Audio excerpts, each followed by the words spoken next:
Jadi dalam ayat dan hadis itu, ada ayat muhkam, ada mutasyabih. Muhkam itu apa? Jelas. Mutasyabih itu ayat-ayat yang ada samar-samarnya sehingga terkadang bisa ditarik ulur. Nah, bagaimana kita menghadapi metode ayat-ayat yang mutasyabihat? Dikembalikan kepada yang jelas. Dikembalikan kepada yang muhkam. Muhkam itu ayatnya banyak, mutasyabih sedikit. Maka metode yang benar bukan yang muhkam kita bawa yang ke mutasyabih, tapi yang tidak jelas sedikit ini dibawa kepada yang banyak. Paham? Itu metode yang benar. Makanya Allah mengatakan huwallazi anzala 'alaikal kitaba minhu ayatun muhkamatun hunna ummul kitabi wa ukhra mutasyabihat. Fa ammal ladzina fi qulubihim zaygun fayattabi'una ma tashabaha minhu ibtigha'al fitnah. Dialah Allah yang telah menurunkan kepada engkau Al-Qur'an. Dalam Al-Qur'an ada ayat yang muhkam wa ukhra mutasyabihat, dan ayat mutasyabihat yang sedikit, yang kurang jelas. Bagaimana caranya? Kalau ingin menafsirkan yang mutasyabihat, bawa ke yang muhkam. Bukan sebaliknya, yang muhkam bawa kepada yang mutasyabihat. Adapun orang dalam hatinya penyakit, kata Allah, fa ammal ladzina fi qulubihim zaygun fayattabi'una ma tashabaha minhu ibtigha'al fitnah. Adapun orang yang hatinya ada penyakit, dia mengikuti yang mutasyabih dan dia ingin menimbulkan fitnah. Contoh, ayat tentang Allah di atas banyak sekali. Bahkan kata Imam Ibnu Qayyim rahimahullah dalam Nuniyah, bal alfani, ada 2000 dalil menunjukkan Allah di atas. Oleh karenanya syariat Islam dibangun di atas bahwasanya Allah di atas. Yang menjadi pondasi syariat Islam keberadaan Allah di atas. Buktinya apa? Buktinya Al-Quran turun dari mana?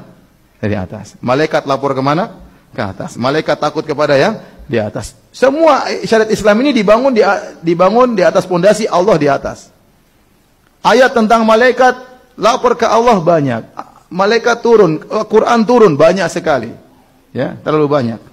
Hadis-hadis tentang Allah di atas sangat banyak. Nabi berdoa, para sahabat berdoa, Nabi tunjuk ke atas, terlalu banyak.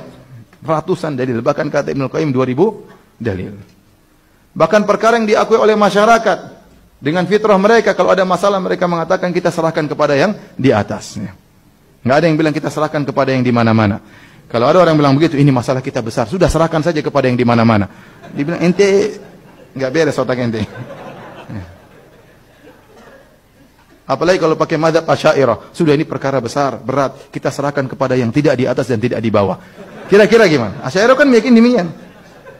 Orang awam semua mengatakan serahkan pada yang di atas. Kalau sudah digariskan sama yang di atas, mereka sedang mengucapkan demikian. Mereka berdoa begini. Mereka tahu tatkala Nabi Isra Mi'raj, Nabi bertemu dengan Allah. Bertemunya di mana? Di atas.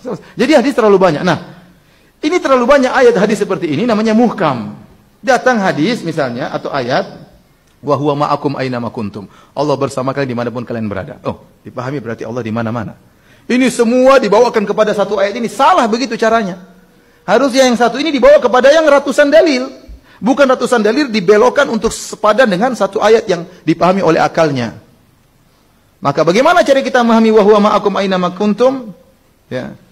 Wa huwa ma'ahum aina ma kanu, dia bersama mereka di mana mereka berada, maka dibawakan maksudnya ilmu Allah selalu meliputi mereka. Seperti firman Allah kepada Nabi Musa dan Nabi Harun.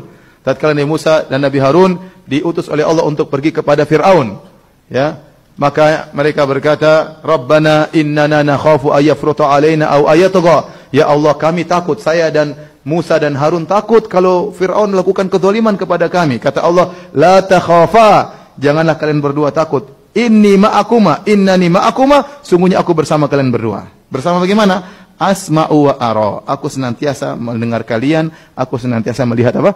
Kalian. Itu kebersamaan Allah, bukan zatnya bersama Nabi Musa dan Nabi Harun, ya. Itu maksud saya caranya menafsirkan ayat yang mutasyabih dibawa kepada yang muhkam, bukan sebaliknya, muhkam dibawa ke mutasyabih, ya. Kalau caranya muhkam yang ratusan ayat dibawa ke mutasyabih, ini semua harus ditakwil. Berarti Al-Quran namanya buku takwilan kalau begitu, seluruhnya isinya apa? Takwil.